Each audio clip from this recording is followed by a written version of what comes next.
threat of disaster is never pleasant. Welcome to the Casual Preppers podcast. These safety measures are essential. The only place for prepping, survival, and entertainment. This will be your source of survival instructions and information. Every member of the family must be coached in the business of survival. Here are your hosts, Cam and Kobe. Man, you going down to Seattle. You want to say the word, goddamn it, didn't. Yeah, probably. So aliens come down and they're going to kill people. Then we're going to try to find a storage area, preparedness. Yeah, I tell you what, Mike, I was having work since that day forward. We've been talking like this for the last 20 minutes. We've been talking like the old guys in a small farming town. Yeah, they're just in the middle of the road. Oh, yeah. Both of them are stopped and they're talking. Yeah, he's got to. You know, he had the water right last week, and I couldn't get the corn watered. And now we're going to get the truck down in there and get stuck, and they got to take it into town to co-op, get the tire changed. But I no kidding. I'll tell you what, that county commissioner, he ain't know what he doing. I mean, exhaust on this truck been broken since 1976, and I don't even know what else to do here. It's the greatest thing ever. Yeah, you hear him in like Walmart, you hear him in the parking lot, you hear him out in the road. This is the best. Anyway, today. It's a good start. That's the way to start a podcast. That's how it's done, right there. What are we doing today, Cameron? We're going to talk about War of the Worlds. Oh, man. It's movie hour. It is apocalyptic movie hour. And this movie comes to mind a lot when we get talking about like aliens and talk about aliens coming down.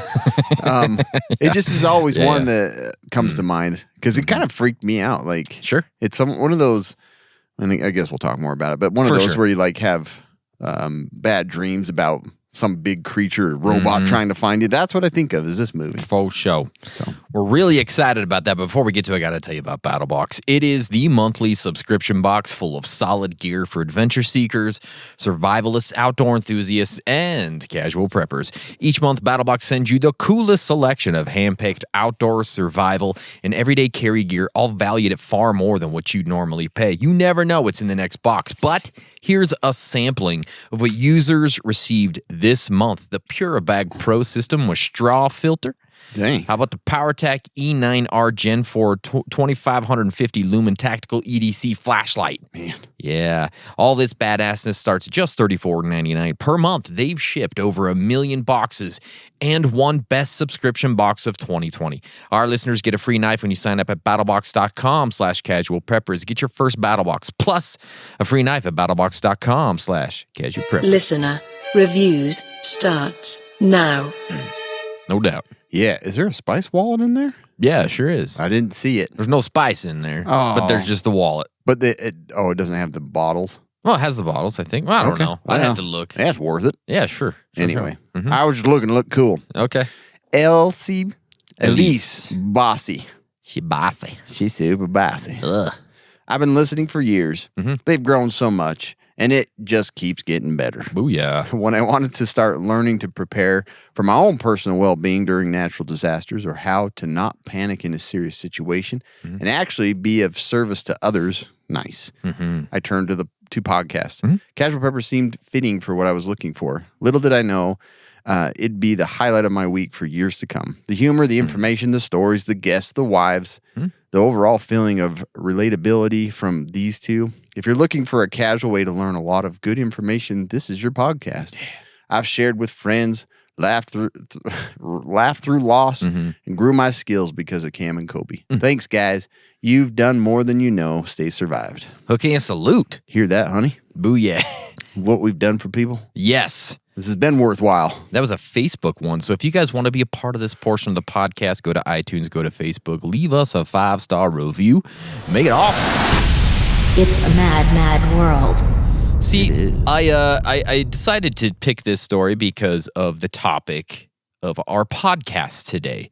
A scientist has claimed that researchers are trying to build small handheld nuclear reactors to help lure aliens to our home planet. Handheld? Yeah, wow. Handheld. The idea is based on a long-held notion that aliens find it easier to detect nuclear reactors, radiation, and weapons. Does that make sense? We're wanting to bring them in? It's like throwing chum out in the water. You know what I mean? Yeah. Here we are. Kevin Knuth, professor of physics at University of Albany, said earlier this year that's an idea that couldn't go wrong and that many handheld nuclear reactors are already being patented. Wow. Apple. It's probably, yeah. He said the plan is to design nuclear-powered UFO observing equipment and then install it in space, up there, right? See, they're going to see it, and they're going to, what are these crazy monkeys up to? And they're going to come down and figure out what's going on. Dang, that's So anyways. crazy. Can you imagine a flashlight that never died? Or an iPhone that never went dead? That'd be pretty cool. That would be pretty cool. I'd be about it, although I wouldn't really want a nuclear reactor in my pocket. It's safe. Yeah, it's all good. Yeah. You know, put it right next to your nuts. Yeah, put it next to your brain. Yeah. No big deal. Put it up to your ear. That's pretty cool, though. Yeah. I guess. But, had a few meltdowns at school today. Kids forgot to cool their small radiation phones. leaks. Yeah. Here's some interesting information. Okay. Former naval officer raises alarm about world-changing underwater UFO captured on video. Oh, no. Yeah. So we're always worried and looking in the skies.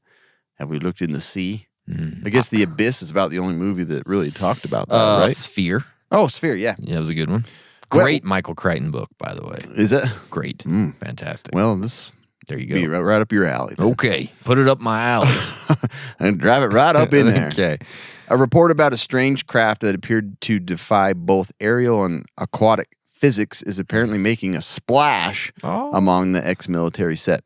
Tim Gallaudet, I don't know, an oceanographer and former naval rear admiral who served. I'm the rear admiral. I'm in charge of the rear. But I'm in the front. Salute me. I thought that was funny too, but it's like I'm sure any ex-military or ex-naval are like, these guys are idiots. These guys are dumb. Who served as the author of the March White Paper about so-called unidentified submerged objects, or USOs. I tell my wife about those when I'm in the tub. Told Fox News this week that he considers it both scientifically valid and critical to national security to study these phenomena.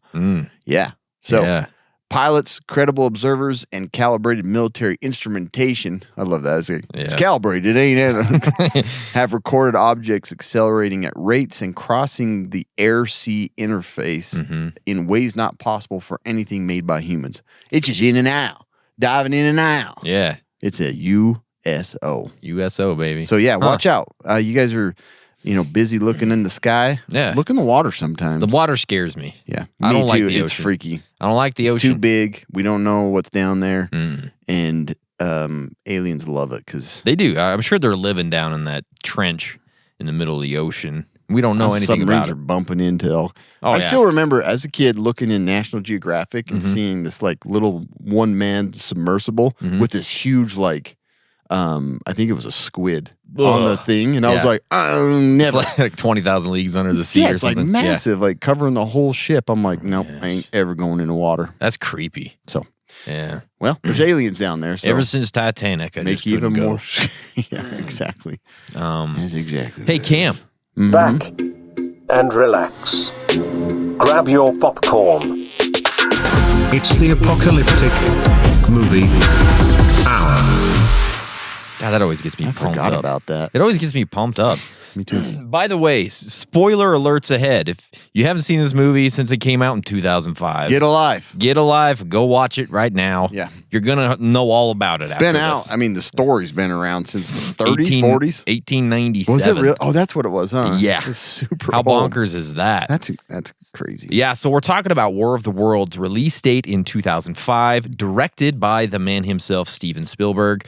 It's Tom Cruise, Dakota Fanning, which she was just wonderful in this movie, Tim Robbins. She was really good. That is the main cast. And if you don't know the synopsis, I'm going to tell you right now. If you don't know it, where have you been? I don't get it. Dock worker Ray Ferrier, who is Tom Cruise, finds himself in a desperate struggle to protect his children, Rachel and Robbie, from a catastrophic alien invasion as massive tripod-like machines emerge from the ground and wreak havoc on Earth. Ray and his family must navigate a landscape of destruction and chaos, relying on their wits and each other to survive.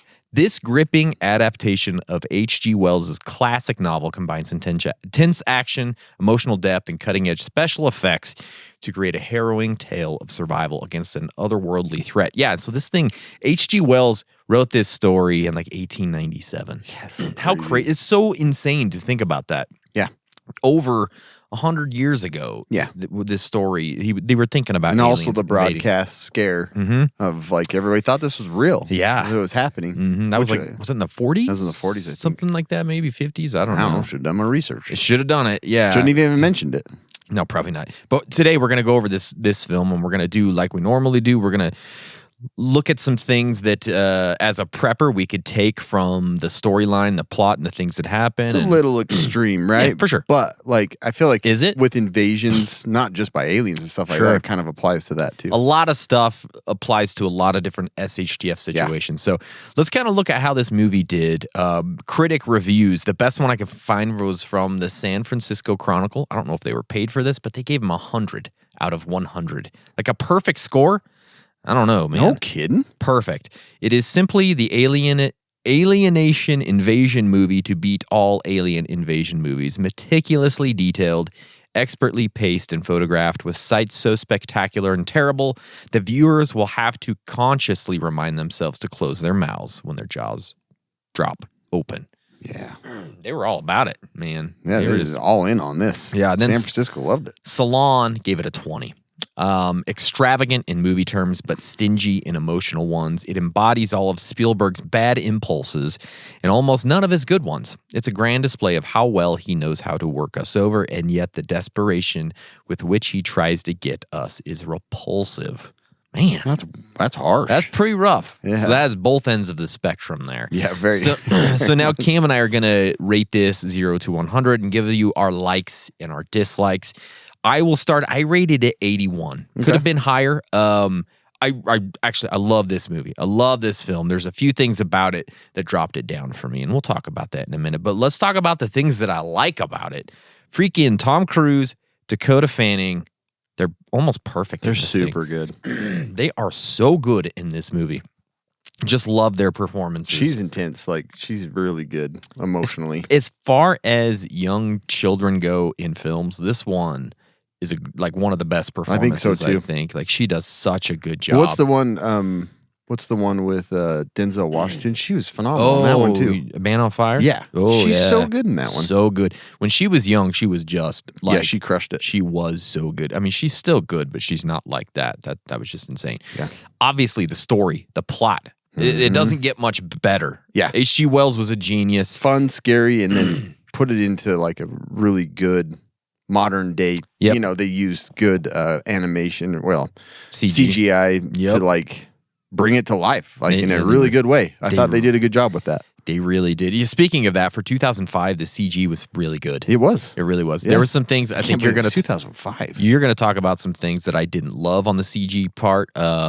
But most of it, like the tripods looked great. I think everything else looked really good. It had a very interesting look with a very grainy, kind of desaturated, light, bloomy See, I didn't like CG that. or cinematography. Yeah. Yeah, it was definitely a creative choice there that some people aren't going to like, but I loved the way it was lit. The lighting was really interesting. Yeah, like, it, kind but of it the is an blooming- interesting film look to it. Yeah. Yeah. And it's weird. Some scenes did and some didn't, which is why, I don't know. Sure. It was kind of bothersome. It's to me. going to be a love it or hate it thing, I think, with the choice on the cinematography, but I did love it. I think Spielberg did a great job directing. I think Salon's up in the night. I think he did a really I good do job too. there. I agree. I loved some of those scenes as things are unfolding. Again, I have such a soft spot for like news stories as things are going down. They just kept showing like different pieces of the news stories. I just love it. I don't know what it is, like catnip to me. It just like one of my favorite things.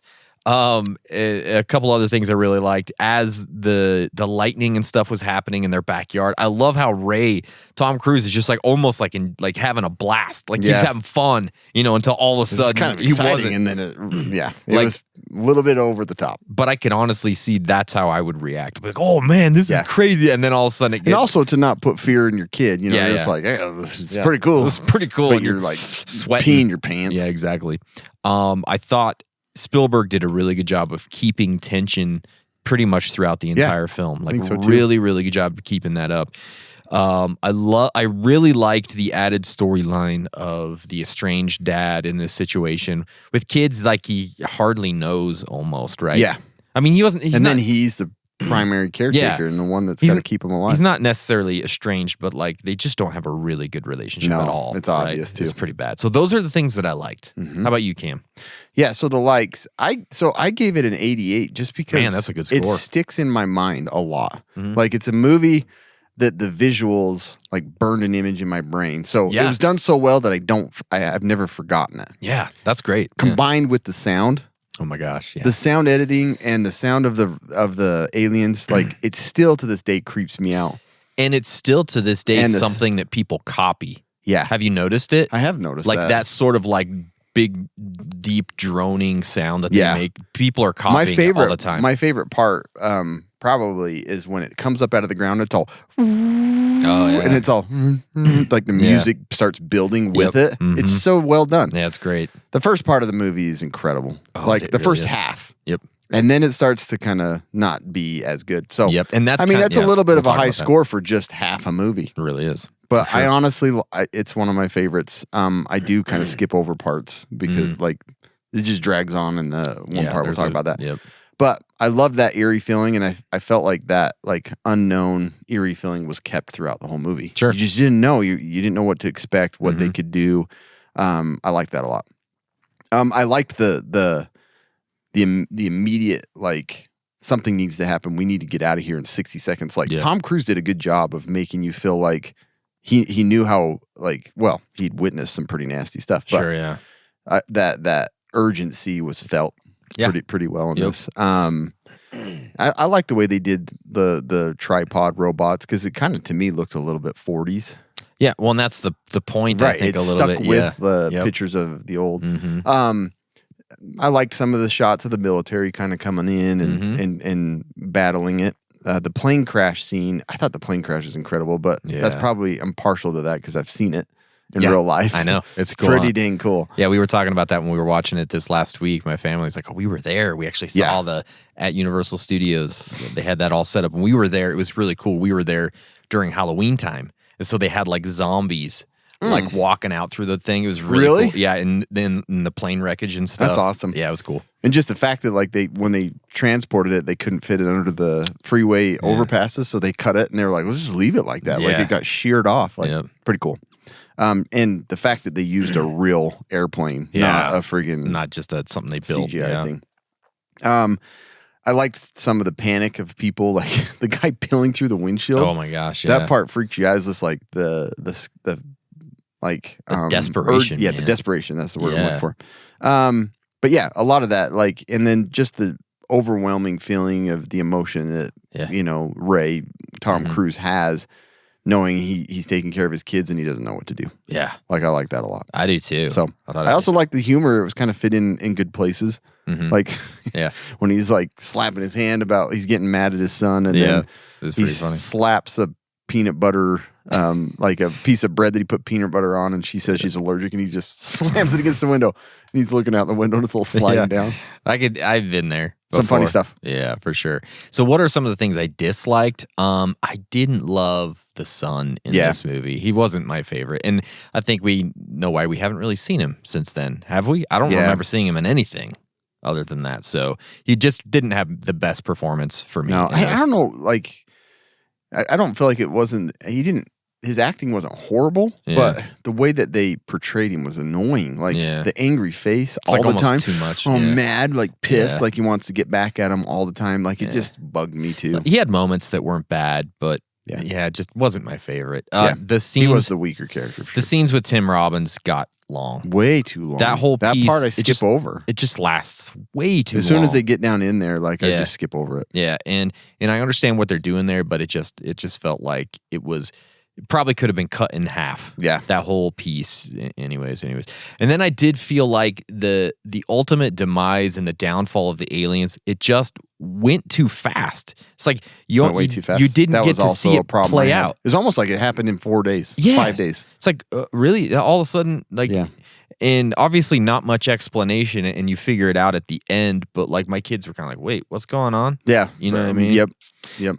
So I just felt like it was too quick. Like they didn't let that develop enough. Like I just wanted to see more Yeah. Anyways, Yeah. those are my dislikes. There was a few scenes I didn't really care for, like the little harvesting and going through the little bag thing when they're like harvesting the humans. I kind of felt that was cheesy. Yeah. Yeah, the little cage that they kept him in and stuff. Yeah, like that wasn't to me very I didn't love that stuff about it. It's almost like you love the unknown about alien stuff. I agree. And as soon as they get more detailed, you're like, that's stupid. Yeah. It's like I think Spielberg would have done better, I think, to not have that in it and just like kept them at a distance most of the time. For me, them just anyways. blasting people and them getting the military trying to fight them, but not showing like the intricates. Yep. Yeah. So that's it. I mean, I had very similar dislikes. I didn't like how quick it went. I didn't really care for like the little mad. The son's like just pissed the whole time. Like, sure. It's like, it seemed a little overdone. And just some of those scenes, like the little surveillance snake, very Spielbergy, because it looked like the Abyss, slick, too slick, and I almost. just didn't really like it. Yeah, I get that. But other than that, I still like it, and it's one I've rewatched several times. I still like it. It's good stuff. I watch it once a year, it seems like almost. Yeah. So. I do need to tell you about Element, though, Cameron. If you didn't know, electrolyte deficiency or imbalances, they can cause headaches, cramps, fatigue, weakness. As people who want to be prepared and ready for anything, the last thing you need is something that will slow you down when you need to be ready the most. That's why we at Casual Preppers have teamed up with Element. It is a tasty electrolyte drink mix with everything you need and nothing that you don't. We think that Element is perfect for bug out bags and EDC kits because it contains a science-backed electrolyte ratio, 1,000 milligrams of sodium, 200 milligrams of potassium, and 60 milligrams of magnesium. And Casual Preppers listeners get a free Element sample pack when you make any drink mix purchase through our exclusive Casual Preppers link. That's one packet of every flavor. And you can get it every single time you buy and you use our link. That's fantastic, Cameron. Also, they have the new Element Sparkling, a bold 16-ounce can of sparkling electrolyte water. I love the citrus. First time I've had it today, and I'm all about it. Grapefruit. First time. Like it. Perfect. It's great. Love it. So head to our link, drinkelement.com/casualpreppers to get your order and your free sample pack with any drink mix purchase. drinklmnt.com/casualpreppers. All right, look, let's go with the prepper pickups, the lessons that we may have learned from this film and talk about them a little bit. And, the first thing right off that stands out to me as a prepper is sort of that evacuation and that bug out right at the beginning of the movie, right? And how important it is to have a bug out plan and be ready to leave quickly. Yeah. And this kind of plays That's out. probably the biggest thing that stood out. So the thing is, that was great is that Tom Cruise, did make that quick decision to just get out. He's like, we have 60 seconds and we're leaving this house. Yeah. Something like that, he said, right? Mm-hmm. And he grabbed a few things, a gun, a flashlight, and that's really a practical example of bugging out. But as we see later, the whole freaking block was just destroyed. Yeah. Right. And so that quick decision was critical to keep his whole family alive in this situation. But so when he leaves the house, he does say, hey, let's grab some stuff. Really doesn't say let's. He says, go grab some stuff, some food, right, to his son. And you can see later on that wasn't really the best choice, but it wasn't necessarily the son's fault entirely because he didn't have anything to eat in the house. Right. He had peanut butter and salad even dressing. At the beginning, like his ex-wife's like smelling and looking through his fridge. Mm-hmm. And she's just like, you don't have anything. Yeah, and so that kind of, again, stresses the importance of having a plan, of having supplies at home to be ready to go at a moment's notice if you have to, right? Yep. So he did grab a couple of essentials. He grabbed the gun that he had, which was a great choice, obviously. He grabbed a flashlight with some batteries, and then they grabbed that little tiny box of salad dressing and peanut butter, right? He didn't even have bread. They had to grab bread at the other place. So, anyways, obviously, if he would have had bug out bags, if he would have had a plan, if they would have had a BOV that was, EMP proof in some way, shape, or form, they would have been so much further ahead.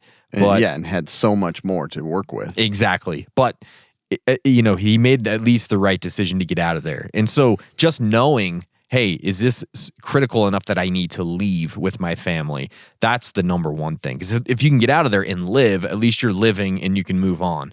But if they would have stayed in there, it would have been like, they would have been ashes. Right? Yeah, exactly. So, No, I like that part because it was just like huge, eye opener of like, you need to be ready at any time for anything. Yeah. So exactly. Resourcefulness. So I think this works even better for someone that wasn't prepared. It's like you don't have a plan. Like, so in some ways in the movie, he was pretty resourceful. He used what he had available. Yeah. So knowing the urgency to get out of town, he knew he needed to leave because of the threat and what he just witnessed.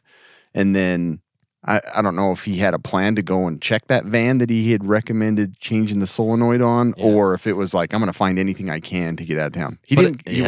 But at least he thought about it, right? He was like, I told them. And then you could tell when he was on his way, he's like, oh, please let them have fixed that's this. true, right? huh? He was thinking about that. He was saying it. So like, come on. He knew that he had told them to change the solenoid. And he's then like, if it works, I'm taking it. If it works, it's mine, right? And he wasn't trying to steal it. He actually tried to get them to come with him. Yeah, he did. But they just like, no, what are you doing? Yeah, they're like, get out. Yeah. So yeah, that was great. That was quick thinking.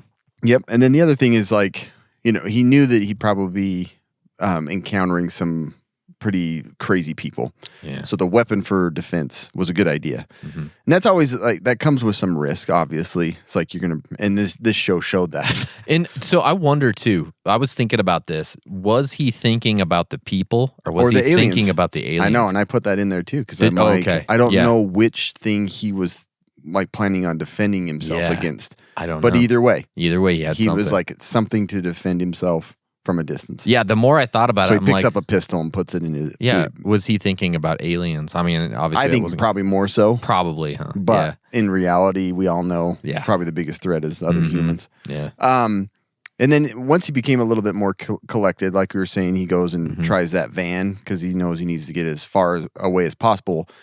And then there was an EMP. So the lightning strikes that happened before all this that brought the little aliens down into the ships, and but those strikes wiped out all the power. Yeah, their watches stopped. Phones weren't working. Power was out everywhere. And so he was just kind of hopeful that he would find something to get away from all of it.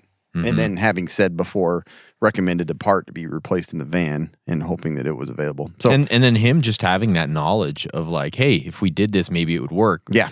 Helped him out in the end, right? Like just having some practical skills was very helpful for him. And he kind of like, it doesn't really show you or tell you where he's going, but he kind of had a bug out plan. Sure. He's thinking, I need to get somewhere safer.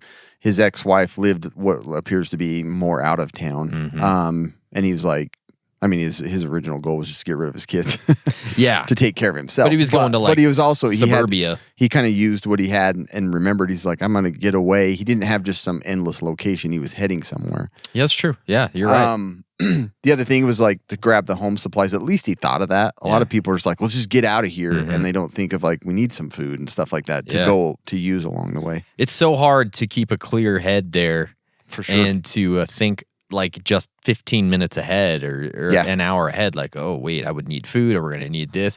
You're just more like, I need to get to safety. Yeah. And maybe sometimes that's the way to do it. It's prudent if there's 15 seconds before you die. Yeah.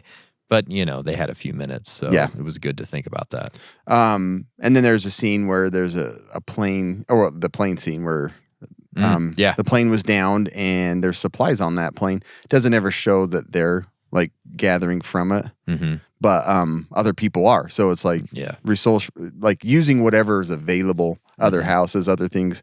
And I thought about this too. I'm like, man, he was in a house that was probably stocked much more than his, but it doesn't really show you collecting supplies from that house. They may have. No. Yeah, so they... But you know what I mean? Yep, exactly. It's like you're in this full, like, nice house that probably had more supplies in there that... Well, I think maybe they didn't have a chance because it all got the top was all like blown to night. pieces. So yeah, I guess the basement might have been empty. Yeah, unprepper like. Yeah, unprepper like for sure. And then the again. So the ferry scene where they kind of are trying to get away and they lose their car, and the ferry's trying to cross one of the rivers. Yeah, they're like trying to get on. All these people are trying to get on, and the military's kind of helping guide people through. And I don't know. This one is where I'm like, I don't know how resourceful this is, because as soon as the aliens are like up on the hill behind them, it's like, why would you get on a freaking slow ferry? It's like goes 10 miles an hour.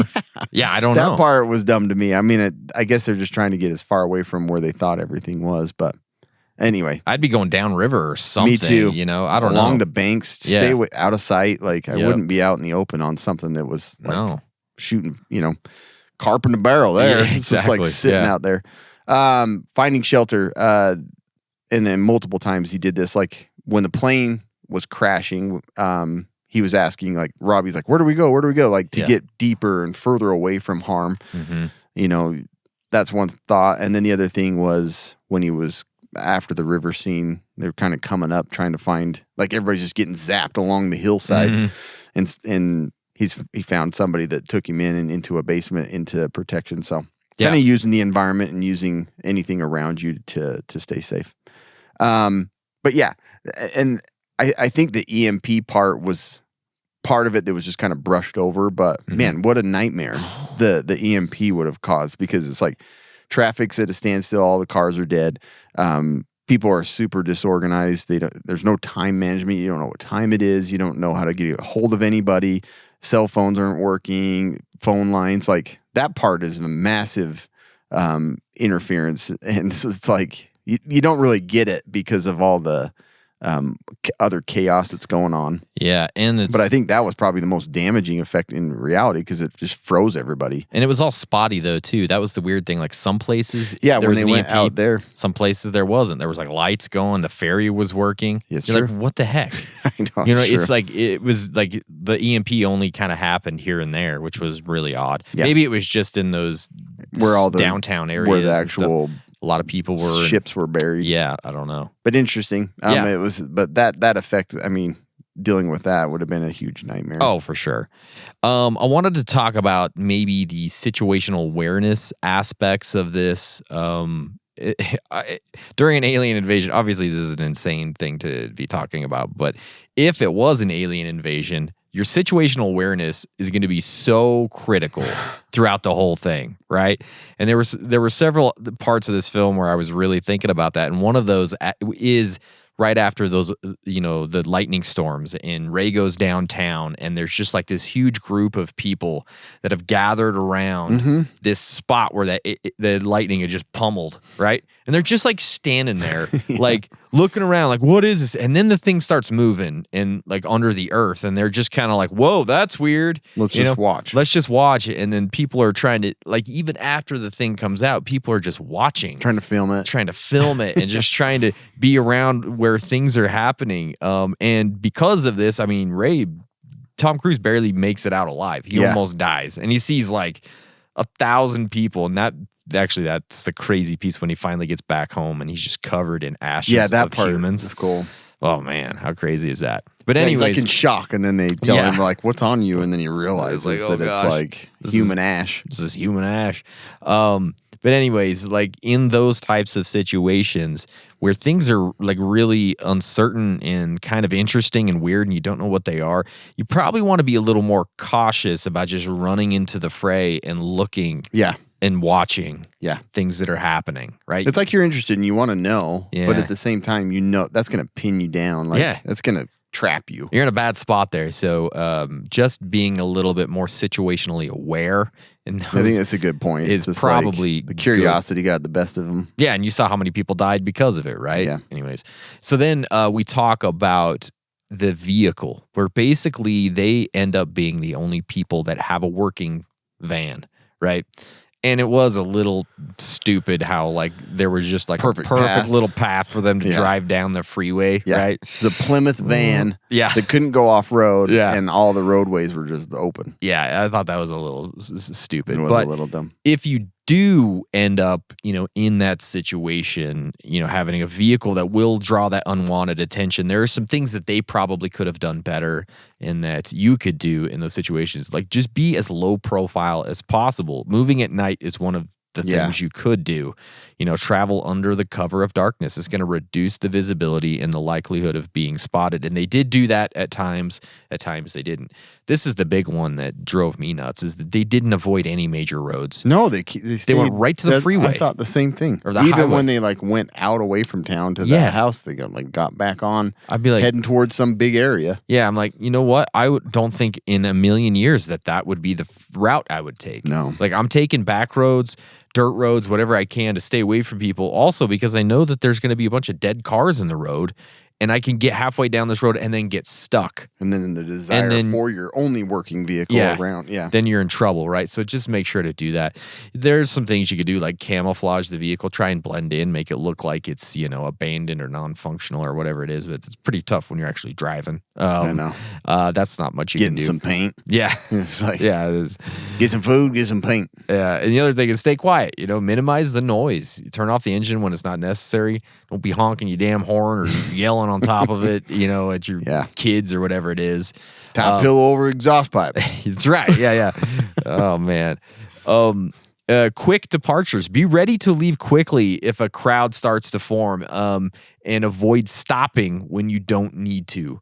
We'll talk about this in a minute, I think, but just that got them in big trouble. Yeah. At one point, right? And where they lost their van. So, yeah. Just being ready to move and always moving and not stopping and getting to places, and avoid getting to places where there might be a roadblock or a bunch of people or where you can't get through. Be thinking that through beforehand because it's so critical. Yeah, and just the whole fact of he lets his son that doesn't have any driving experience drive through the night. Yeah. And he sleeps. I know. It's like, I wrote that down somewhere in here. I can't remember where it was terrible. Yeah, it's like, I get it that like he needs to rest and wants to drive, but don't do it at night. Don't do it in a crisis like this. Like, there's too many things that can happen. And it did. And then have a conversation with your son, like, hey, if it starts true ahead of time, right? Yeah, it's like if you get to a place where you're starting to see people, immediately wake me up. Like, don't keep he driving. Got deep into the crowd before he's like, Dad. Yeah, don't go into a city without telling me. Just wake me up. You know what I mean? And who the crap could sleep anyways at that point? There's no way I would ever for sleep. Several days, man. No, there's I'm no awake. Way. I'm just awake until my body. I had to play into the story. Yeah, I'm awake until my body says you can't be awake anymore. Seriously. And that's when I'll finally sleep.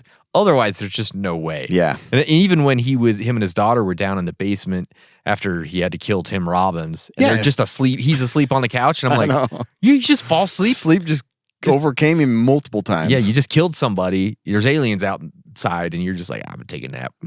It's true. No big deal. There's a lot of yeah. sleeping down there when they got away from movies. I mean, I know you need to sleep. Yeah, but you do. There's no way it's going to happen that early on. I just know me without too well. some plan. Yeah. Mm-hmm. I guess he sleeps with the pillow with his gun more available. Sure, the first night he sleeps. Yeah. Deceptive tactics. You can use misinformation. Mislead others about your destination or your plans. Don't just say I'm going to Boston to see my ex-wife. Yeah. Don't say that. Just say I'm going to Austin to see my other ex-wife. I don't know what you're going to say. My ex-husband. My ex-husband. Yes, sir. That'll confuse him. Yeah, he's in San Antonio. Yeah. We're going to get back together. The aliens are here. They may be more accepting of this lifestyle. Yeah. We both like aliens. It's time for us to get back together. You can try and leave misleading tracks or signs. Just try and just be as deceptive as possible.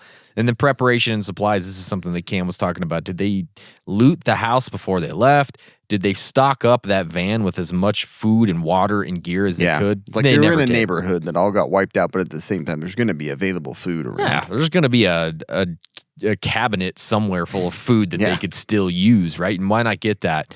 And then also have those defensive weapons and tools, whatever they are, find those and have those with you because they're going to be very important, most likely. Communication, staying informed, obviously the radio and things like that. They were trying that throughout the film, and sometimes there was radio, sometimes there wasn't. They weren't getting anything. And then he ended up seeing that news crew, which he got a lot of information from, which was great, right? Trying to find info from different sources when your main sources of information are gone. And that he did do that, so that was great. But then also having established signals with your family or your group to coordinate quick entries or exits. Like if I touch my nose, we getting out. You know what I mean? If I touch my go butt, through the hose. touch my nose, slide through the hose. Touch my butt. That's not Get in the rut. Whatever. So just having some sort of rhyming's hard sometimes. It really is. I'm not saying that they have to rhyme, but you might as well. But it sticks better. Yeah, you're gonna know. It's gonna be so much better. It's gonna be more fun. Yeah, there's probably a bunch Cam could come up. I'll bet. I'm frozen right now thinking about it. Can't do it. Yeah. Obviously, again, the roads, the highway obstacles, have maps if you can for alternate routes, to find alternate routes, or just use service roads or those access roads and things like that on back roads, county roads, highways and freeways. Just avoid them. Yeah. They did do a really good job actually of choosing refuge in shelter in a few spots. Cam had mentioned this, but they went down into that basement, which was basically like concrete, and it saved their lives, right? And because you don't know what's going to happen here, but they have solid construction, concrete walls, better protection against collapse and debris and people vaporizing lasers or whatever the heck that was, right? Yeah. They're just so much better in there. They also have fewer windows and doors and entry and exits. They're limited, so that just helps you in those situations. I think I would have just stayed in that basement. You probably because could've. it's like the top was wiped out. Yeah. The aliens might have just figured that was, that they destroyed and ruined it, and there's a plane crash right there. Yeah. You just live in the basement. Yeah, why not? Yeah. Dumb. Movie's over at that point. Yeah. Roll credits. Yeah, roll credits. But yeah, one part that the movie really, I think it demonstrated and showed really well was the mental and emotional resilience. Yeah. One thing is how would you do and deal with this? But you also saw the breakdown during the movie, which I really liked. So obviously, keeping a calm and clear mind during this or during any of these crises is huge, and that's why we go over these scenarios and we talk about these things. That's why we prepare, so that we can keep a level head during this. So Ray's struggle to stay strong for his children, you don't notice it. I mean, you see that he's kind of scrambled, and that may be partly why he's like, let me just get him back to their mom, right? So I can just survive on my own, because I don't really know what to do. No, but he doesn't show that. Yeah. And I really like the scene where they're trying to bug out in the van. And the daughter keeps asking, he's like, is it terrorists? And she's like freaked out, but he doesn't know what to say. He doesn't want to scare her, but he also knows that she's scared. And I think that is going to be a big thing that you're going to have to, that you have to deal with, hopefully never have to deal with. But it's like, how much information do you give to your kids, but also try to keep the whole situation controlled and calm? For sure. And then in his situation, it was even tougher because of his relationship with his kids too, right? Yeah, they're like, they don't trust him. Yeah. And he doesn't know how to talk to them. Yeah, like, it's a big deal. He doesn't know their age or, to me, it's this just was like there's a big barrier there at first. This was one of the best parts of the directing of Steven Spielberg for me, was this aspect of it all. I thought it was great. Yeah. But yeah, so the film explores the complexities of divorce and family separation. So that's one thing that we haven't really talked much about is different families. Kids are gone, live with one family for a time, and then they come back, and there's always the weekend exchange of kids and stuff like that. We haven't really addressed that much as preppers because, I haven't experienced that much, so I didn't feel like I could give a lot of detail on it. But at the same time, you have to have a plan when you're taking these kids on. You're used to living by yourself, and you're not necessarily ready for them. You've got to have some plan in place. One, where the mom's going to be and how she can be reached, and if you can't reach them, where you're going to meet up, and then all of that is made me think more during this film of man, what would you do? You're used to just bringing them on and ordering takeout for the time that you have them under your care, and then you just give them back. Give them back. There's no plan. There's no preparedness. There's no anything. And I think there's a lot of families that this. Oh, it's a lot.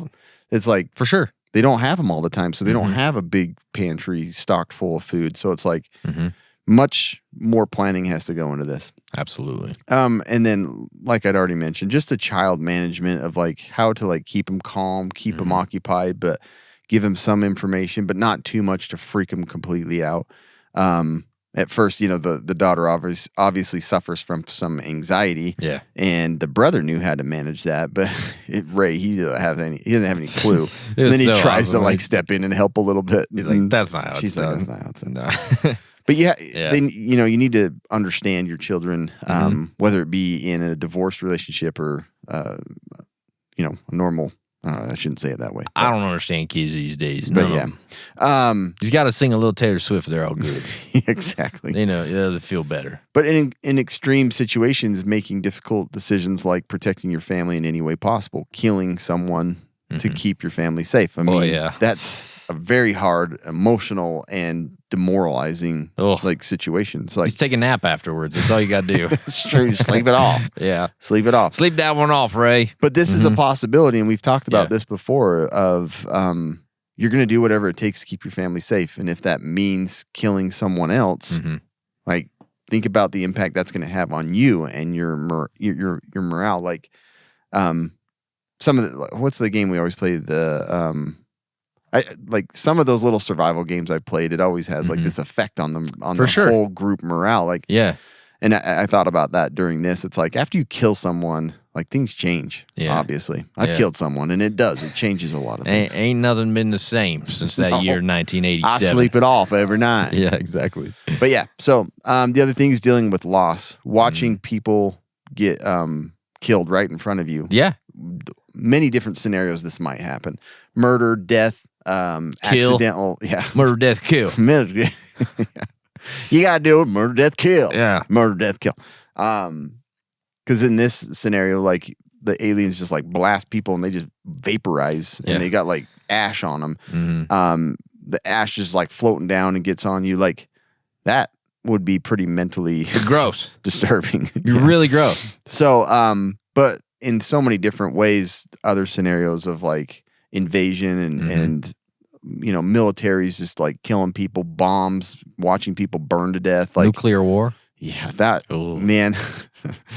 Yes, exactly. Yeah, and then being kind of helpless, you can't really do anything. No. And then I don't know. Did you want to mention much on these?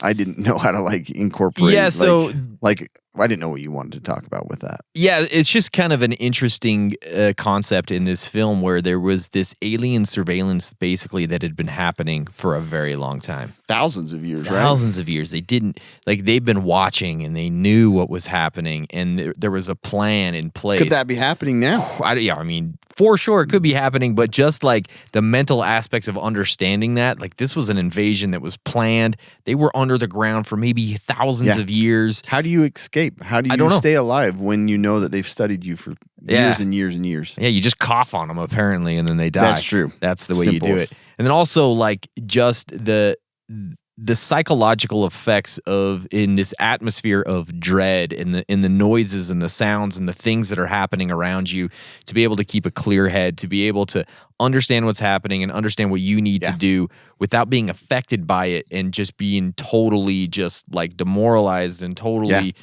frozen. That's a good point. What I mean? You don't know what the sounds, the communication, is it communication between them or is it just to put fear in everybody around them? Yeah, it's freaky. Yeah, it's crazy. Yeah, it's bad. So yeah, creepy. So it's just something to consider. I watched this. So I saw it in the theater, but I remember shortly after we were married, we watched it up at my parents' cabin. Before there was a cabin, it was a shed. Oh, okay. And like we watched it that night, and I remember like thinking just something coming over the trees, I was just kind of creeped out. Well, there was a I think scene. that's why this movie like stood out to me. Do you remember that scene where like there was the hill above and she turns around and the birds and then the trees are swaying and you could see it? Oh my! I think that's what creeped me out. Yeah, because I was just thinking, I'm like, what if there's something up in the mountains? That was a great scene, actually. I like that scene too. Loved it. Let's talk about the community and the cooperation aspects of this, because there were several instances in the film where this was kind of a crucial thing.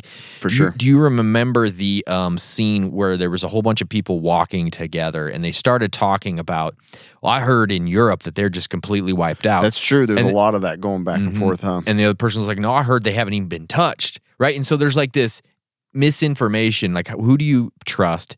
What kind of But it's information, but it's information, right? So you gotta really figure out what are the reliable sources. What do you believe? What do you don't believe? What information is pertinent or not, right? Who cares at this point what's going on in Europe?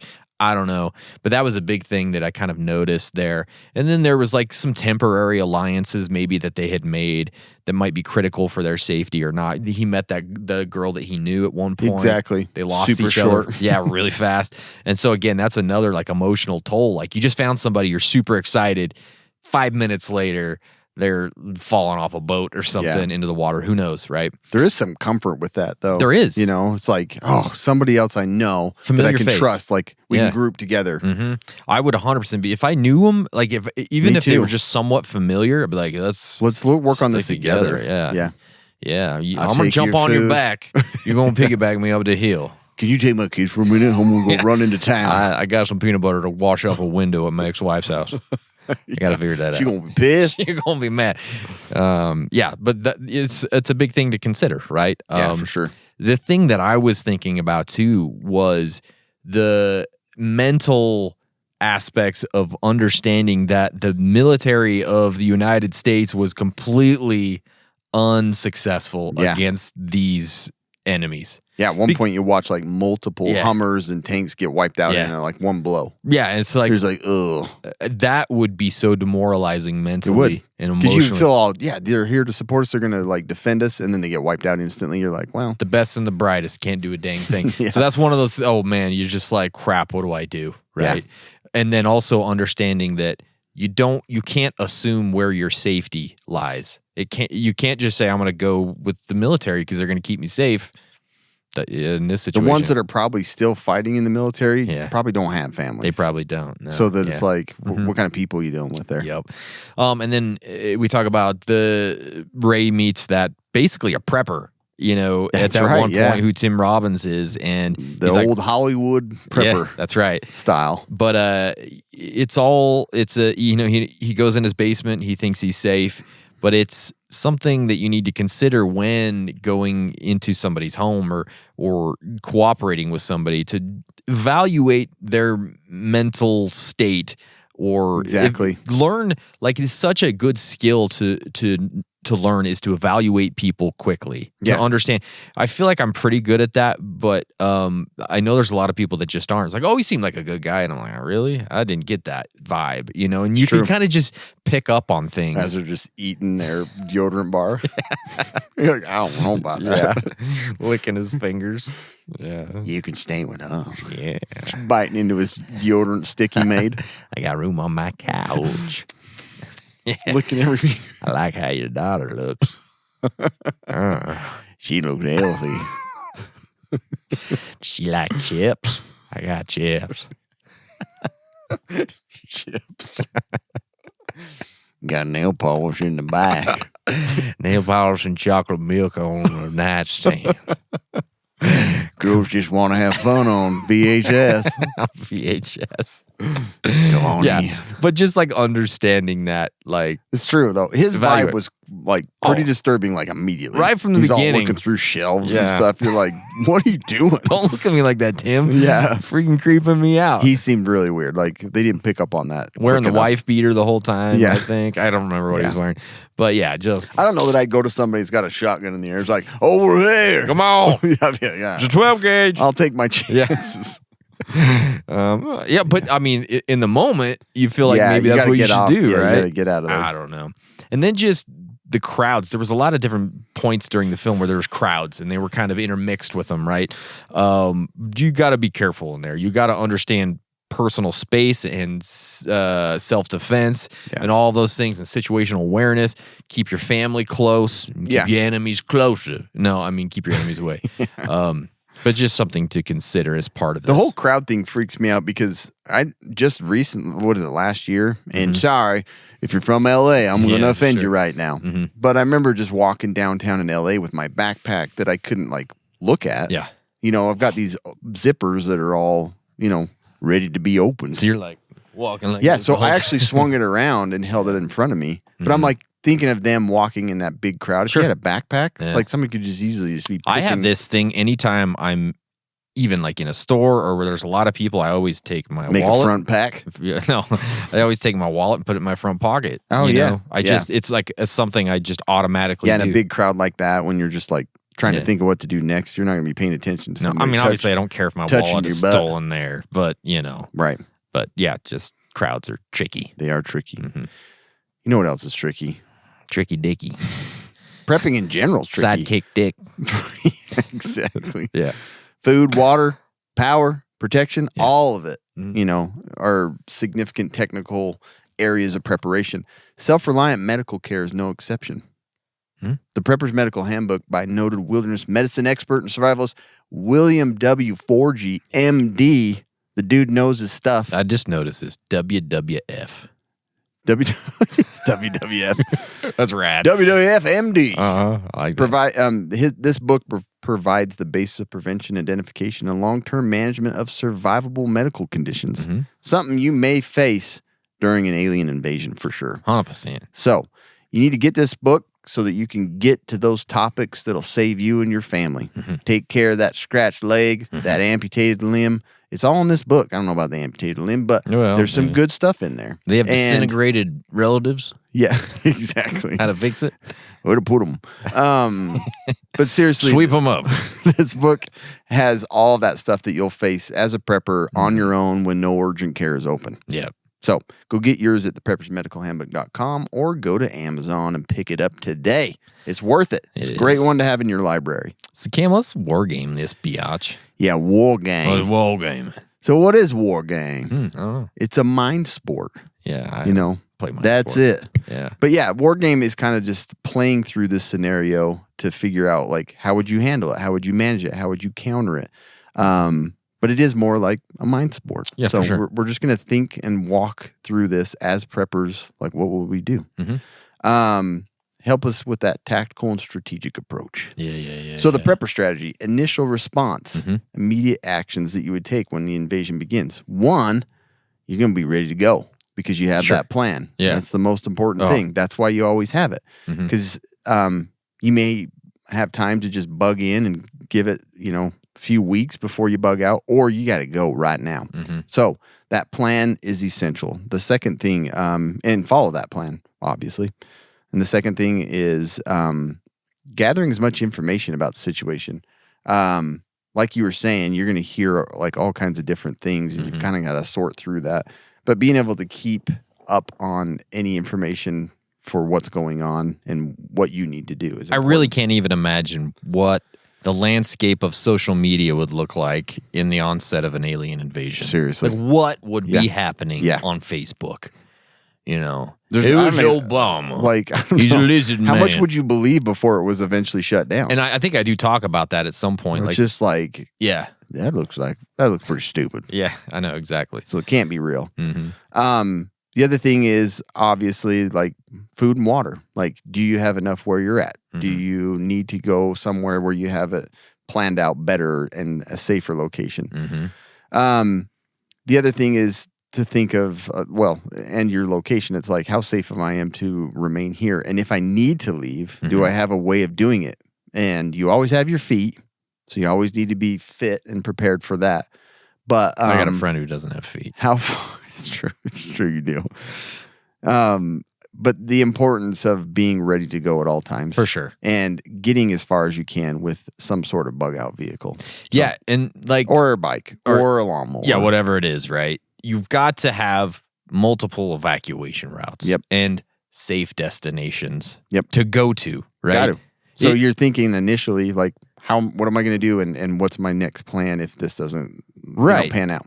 That chaotic scene where he's like, we got 60 seconds and we're leaving, right? That could have been a little bit easier going for everybody if they would have had a plan. A plan and a in bug out place. bag and Yeah. a location. It's like, we Go know where boom, we're boom. going. We've gone over this. And so everybody's kind of ready to go. There's going to be chaos. There's going to be, Yeah. fear and all of that kind of is intermixed. But if you've talked about it at least once Yeah. and you have bags of your kids and everybody knows where they're at, like that 60 seconds can happen, For you sure. can get out with a lot more than Ray did in this situation. Exactly. Yeah, 100%. So in comparison, you should not have food to use just for day to day. No. Like you should have more than that. Even if you live by yourself and you only have your kids on, every other weekend. For sure, yeah. You should have more stored away, ready to go. Better food and water supply. Sadly, like a lot of people live that way. They just live kind of day to day, and they're like, I'll just order stuff. I don't have time to prepare food. The other thing, and we kind of mentioned this a little bit before, is just you got to have a much better plan if you're exchanging kids on weekends with other people. Not if you're divorced, you're just doing it. Yeah. You just want to change kids up. Hey, give me that one. You get me for a bit. Yeah. But like in this situation, like she came, she dropped the kids off, and I don't even think he knew where they were going. He said they're never here. But he said that he thinks they were going up to, he's like, maybe Boston, they just continued on up to Boston. But he didn't know for sure. It didn't seem like it.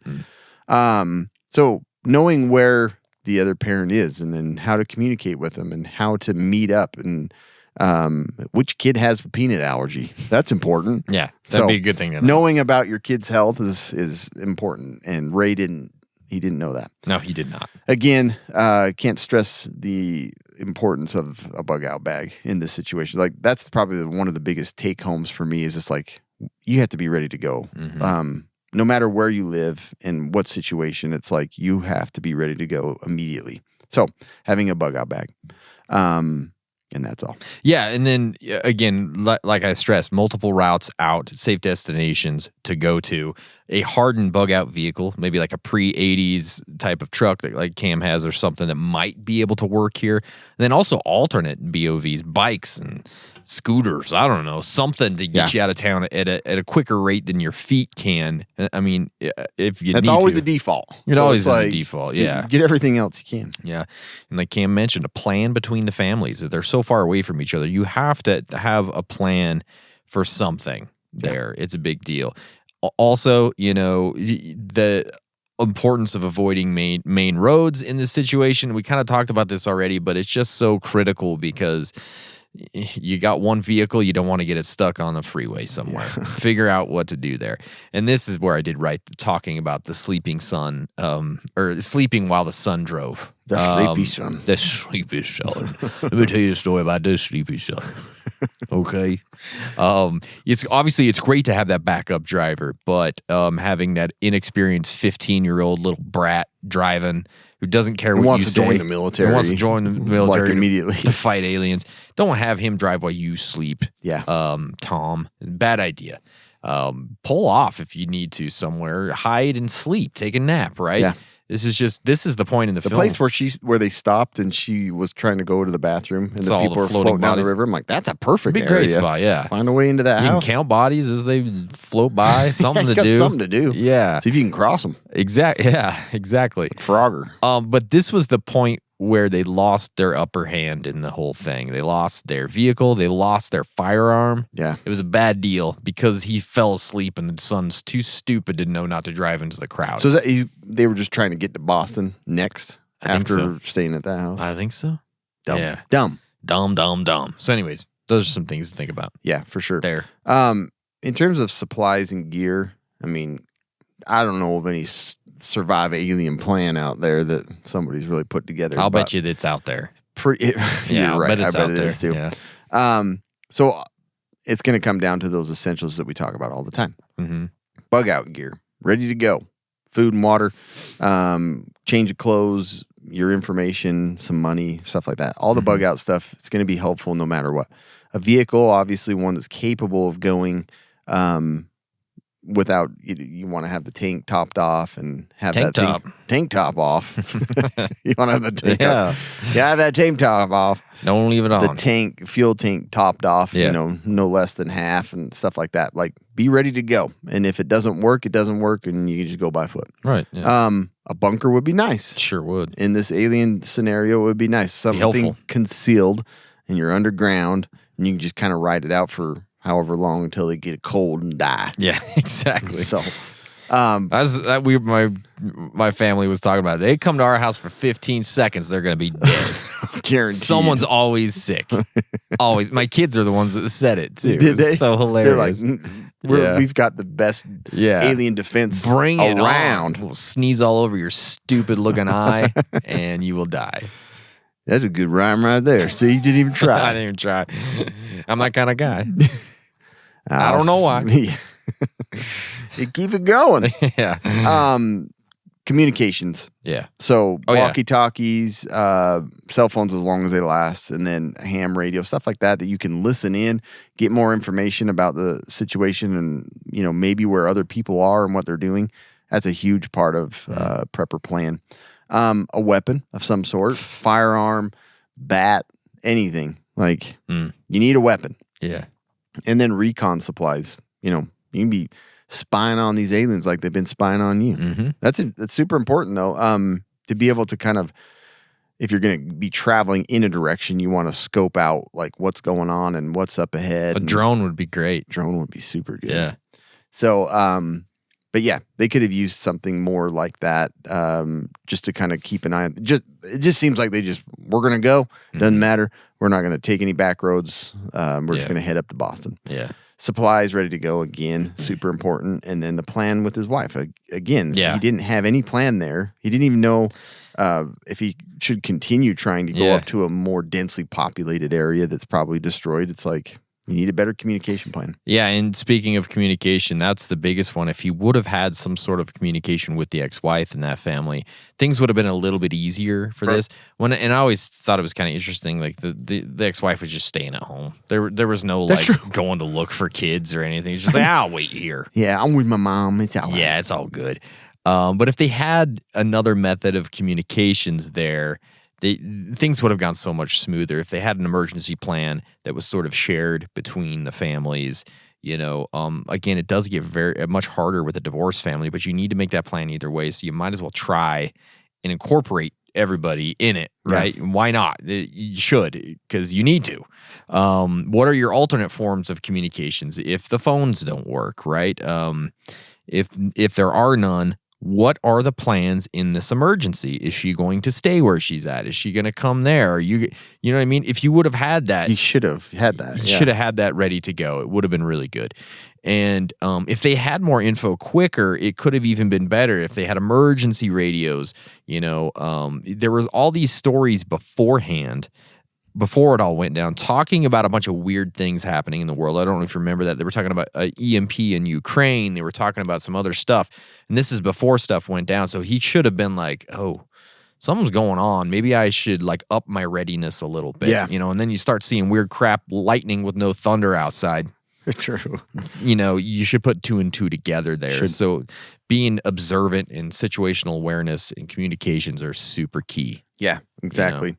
And then for the long term, it gets tough to think what if the aliens didn't die, or what, now that they have died, what's your long term survival plan? Because it's destroyed about everythty. I was scavenging. They probably got some cool metals that we don't know about. I don't know. I'd definitely be scouting. I'd be going inside that spaceship in a second. Yeah. I'd walk that into Boston. Yeah, you would. Out of Boston. But yeah, so long term, obviously, everything's been destroyed. There's no production of food. There's no grocery stores left. All that's going to be cleaned out. So probably find a good location that has potable water. Yeah. Yeah. And filters and stuff like that. Hopefully you have those supplies to be able to live off the land somewhere far from all the chaos, because people are going to get desperate. And then, weapons and defense, you still got to keep up with that and have a good area that's defended for your family. Because now that the aliens are probably dead, you've got to deal with people that are in full-on desperation. They'll kill you for a candy bar. Yeah. Telling you. Yeah. I've been there. I want that Snicky. Yeah. Give me that Snicky. And then trying to keep any kind of radio or means of communication up so that you can listen if it's reestablished and you start hearing broadcasts of what to do, where to go, and things like that to help stay alive longer. Tinfoil is obviously important for the long term. For sure, yeah. So you never know if the aliens are doing some reconnaissance still, and they're like, oh, first wave's taken out. Let's wear N95s and just go after it again. Yeah, exactly. So... but yeah, finding a place for sustainable food, water, shelter, areas to defend against possible reinforcements from the aliens and people. those are all like super important long-term survival things. Yeah, it really is. And just thinking about this whole scenario as a whole, I think we touched on this, but at the beginning of this, believing the news and actually believing your eyes that there is a real alien invasion happening would be That's so the hard. hardest part. If it didn't happen and you didn't witness it, I'd have a hard time. Even if I witnessed I'd be like, it. this is just another one of those like things to scare people. It's just ChatGPT. It's going to get out of control. ChatGPT's all out of control Yeah. these days, you know? There's airplanes by the tornadoes. Definitely ChatGPT. I know. Exactly. But yeah, it's like, it's so crazy. And then like, why are we even talking about this? If this is like so like out there, this is so Right. sci-fi, but It's like, this is a waste of time. but is it? I mean, how much stuff have we seen lately in the news about UFOs or UAPs or this government We investigation? have more information about their possibility than we've ever had. Yeah. And it's pretty convincing. This is starting to feel like it's not sci-fi as much as it used to be, right? Which is a weird thing to say. It's a big universe. Yeah. Big universe. Lots of dimensions within that universe. Exactly. Do you know what I mean? Yeah. So I don't know. But again, in the end, it comes back to having a plan. This one, like specifically, having a plan was so important for this. Say it's an invasion that's not alien. Yeah. Then it's going to come back to the same stuff, right? Same stuff, yeah. Food, water, meds, plan, bug out vehicles, bug out plans, all that kind of stuff. Yeah. But that's War of the Ray Worlds. could have done better. Ray could have done better, but he did pretty good. But he got his they kids home. lived. Got his kids home. They lived. And she's like, I don't know how you're going to pay for child support. Yeah. Good luck. I heard there's peanut butter on my window at home. Yeah. I want to deal with that. Stupid. Yeah. Today's podcast is brought to you by Tacpac, the only tactical subscription box with useful professional grade stuff inside. Use code Casual Preppers. Get a free $70 machine-made part from Next Level Armament. We got to hear. Why don't we just look at the latest one? Let's Cam? do. How about the Mission First Tactical Belly Band? It is for your holster, Oh, apparently. it's just right here, right? Yeah, I think so. Belly band. So Yeah. basically, it's a cummerbund. It's That cummerbund. holds a gun. It's for when you want to take a Cumbered gun. gun. It's when you want to take a gun to prom. Claimed. Nobody To prom. patented. Yeah. And then we got the OST stencil target kit. Yeah, this is cool. Yeah, you can stencil stuff. Instead of just buying targets, you just make your own. And we got the Family project. True North grip stop. I think that's the tape in there, maybe. This is a grip stop. Oh, that's the grip stop. You got it. Yeah. And then we have the Don't you want grip, though? Don't stop the grip. No, the GSM earplugs. Those are free. Yeah. In this month, that was kind of cool. Then we got the goon tape. Yeah. Yeah. This feels nice. Yeah. Make your own pants. Cam's gonna make a whole set of snow pants with that thing. Or something. Yeah, Speedo with these for show. Yeah. Never come off. Yeah. Um. It's like cloth tape, Yeah. but It's pretty cool. cooler. That's the latest Tacpac, y'all. It's pretty cool. Do you have a quick and dirty today? Oh, yeah. I do have a quick and You dirty, do? actually. Okay, cool. Well, I didn't know that. We don't have It's to. time for We don't the have quick to. and dirty medical It's all tip. good. Let's just blow through it, man. So, listen. Okay. Honey. What? Listen, honey. Yeah. But I just wanted to mention the importance of honey. Like, Oh, yes. if you're going to stock up on one single item besides water, honey should be one of the top of your What about list. 556? Well, that's the very top. Nah. That's zero. Then number one's water. Yeah, I like to drizzle the honey on my ammo. Make it It sweet. probably helps in some way because Yeah. it does everything else. Yeah. But the importance of honey, like, I just wanted to share with you some of the medicinal uses of honey. We've talked about them before. So, antioxidant activity. So, obviously, that's important for keeping your body from breaking down. So, it's just healthy and it's better than sugar. And so, get it for just that alone. Sweeten up things. Dude, the MRE with a little honey drizzle on it, I use honey on so much stuff. it's so much better for you. I put honey on eggs. I know that's weird, but I do it. Yeah, don't tell us what you're doing. I just know that you're using. Don't tell us what you're doing. I with it. eat it. Yeah. Yeah, I love honey, man. Antimicrobial activity. We know that bacteria does not grow in honey, and it can be stored indefinitely, which is a huge deal. Forever. It's like the ultimate prepper Yeah. goo. They found like some honey like in a Egyptian tomb or something. Yeah, And they put it on They're their like, toast that morning. this is honey. It's good. Yeah, exactly. But yeah, so that's why it's used a lot in wound care because it's got that. It's got the antimicrobial properties. You're gonna be sticky. Yeah, Oh, you're gonna be big. The stickiest substance known to man. Yeah. Yeah.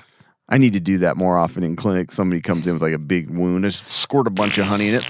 Yeah. Get on out of here. Yeah, you're sweet now, baby. Apoptotic activity. So cancer prevents cell death, so cells just keep growing and they shouldn't.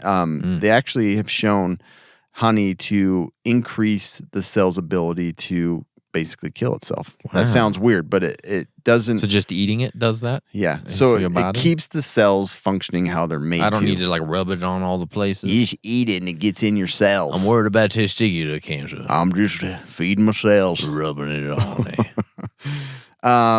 Anti-inflammatory and immunomodulator activities.